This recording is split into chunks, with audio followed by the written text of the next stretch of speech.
Yeah, the brakes are on in Stamford. The Parkway southbound delays are from Fairfield right out through Westport, building Norwalk into New Canaan. Kelly Quinn, and that's your Right Now traffic update. Thanks, Kelly. It's coming up on 20 after 7 here. We have these events, these historic days in our timeline and our time here on Earth that we all remember, whether for positive or negative reasons. You know, like a moon landing would be a good example of a positive thing. And you remember where you were when that happened. Well, you know me. You know I forget a lot of stuff. You don't forget those things. This kind of thing is still, it's etched on my mind. I mean, it's so vivid as to where we were and what we were doing on that morning. But you know what? I think we have this tendency to do, or at least I've been experiencing this over the last few years. We've told this story every year when 9/11 comes up of where we were, and we were both here. Right.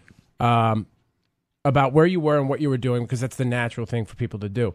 But as years go on and you get so far separated from the event, I think you feel like maybe you've exaggerated it or it was different than maybe you remember it. Well, when I dug up this old memo in my house the other day, it reassured me that I had not exaggerated the feelings or the experiences that I had had that day. So if I could, I'm just going to read the whole thing to you. I said I was organizing old documents just the other day, and I came across this memo from 9/11. And the memo is dated 9/12/01. There's a picture of it. You can read it along on i95rock.com. At the time, we were Aurora Communications. Right. Whoa, look at you. And the memo came from our boss at the time, Bob Mordente. And he said, first, I would like to take this opportunity to thank everyone for all their help yesterday as we dealt with what was the most traumatic day in the history of this country and these radio stations. We fought through the shock and horror and provided news and information and support to our listeners and ourselves. And then he thanks all the people that worked here. He named us all by name. At this time, I feel it's appropriate to postpone our staff day. You know, we had a staff day scheduled. Right. So I'm holding this thing in my hand, and I'm going, wow, I cannot believe that I still have this. And I'm grateful that I do, you know, that I hung on to it. And I wrote here, at the time, I was the assistant news director at I-95 and our old oldie station, B105, which is no longer around. I was 22 years old, first job, real job in radio.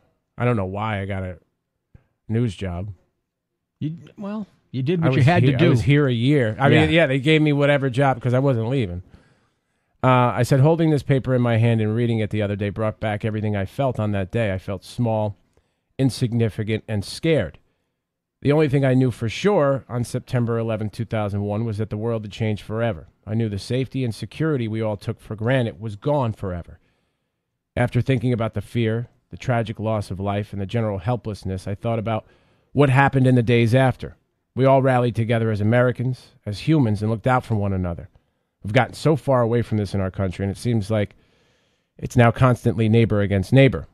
We don't have to wait for another tragedy to remind us that we all need one another. We just need to remember 9/11 and the innocent people we lost. We need to remember what happened next. Our best instincts kicked in, and compassion was king. It may feel so far off, but it's who we are as Americans. We're a community of human beings that when faced with the worst, we do our best. That's what I wrote in the blog there. But you remember that feeling, right? Oh, Everybody came together. I distinctly remember that feeling. I mean, Republicans joined with Democrats. Both sides of the aisle came together. Everybody united behind each other and the political parties. And we became one as a nation as opposed to how divisive we are today. And on that day, I remember running around here. We were running around trying to get the most updated information. At the time, the internet was really in its infancy. And we were using it to send emails that took an hour with dial-up modems and stuff, right? But for the most part, we used, the Newswire, the AP Newswire. Yeah. And Rob Smith was the news director, and I was his assistant. So him and I were manning the news wires and yelling to each other between rooms, making sure the other person was reading what we were reading. Like, are you seeing this? Can this be real? Right. Because what kept happening was the threats against other landmarks in the country, other monuments, and then the threats became specific to locations regionally.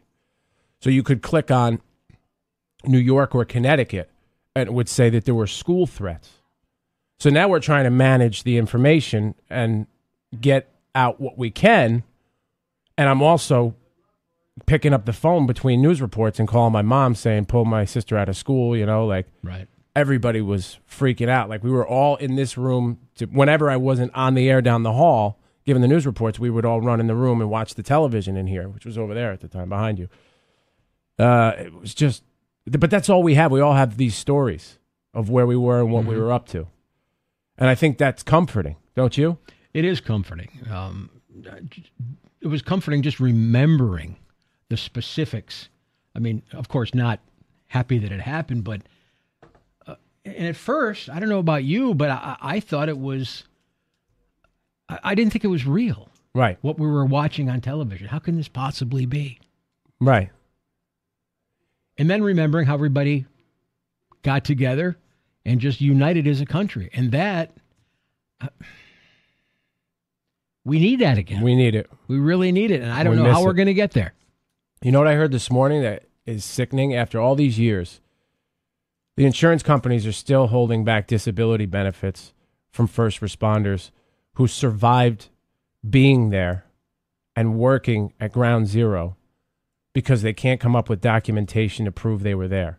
Now think about it. On a regular day, policemen, firemen, paramedics, all these brave people, all these departments have logbooks, and they're very important, right?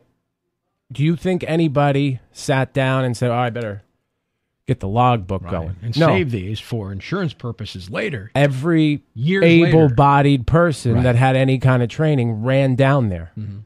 So the insurance companies are holding these people up after all these years to prove they were there. And they're, many of them, post-traumatic stress disorder. Right. Many of them have gotten, cancer. Right. From inhaling all that stuff. Exactly. Like some people, they're dying. They're dying. And and people are saying that the process that they're going through after all these years to try and unearth these near impossible documents is traumatic for them, and you can understandably. Oh, yeah. You know what I mean? They have to relive it, and they have to go through and try and find these documents that aren't there. And they can't get the care they need. And in some cases, to stay alive. Yeah. Well, that's the best I got. We don't, we're not good with this. We do the jokes and stuff. Right. So, I mean, we're like you guys when it comes to this stuff. We got feelings, and I don't know that we piece them together. And sometimes Lou and I have problems processing our feelings. It's especially when it comes to something like this. It's hard to talk about, but what's odd, you think about it now, there's so many young people walking around who were either babies at the time. Right. Or not even born. Yeah. And I think that it's important that the rest of us at least spend the time to remind them or try and give them some kind of idea of what it meant, how many lives were lost, and how the world changed on that day. They don't know anything different. Well, we're doing our best to do that. Right. All right. Okay. It seems kind of silly to play a game now. Why don't we do it this way? Okay. We'll take caller 9 for the TSO tickets this morning. Skip the game. All righty. So caller 9 can call now because I don't feel super awesome about just launching into a funny game now. Let me just say this, and I don't say this a lot, but the blog that you wrote was great. Thank you. It was a great blog. Thank you. And I know probably it was uncomfortable because you don't, not uncomfortable, but I mean, it came from the heart, But that's all I got. All right, buddy. It's 7:29, Ethan and Lou here. Another day.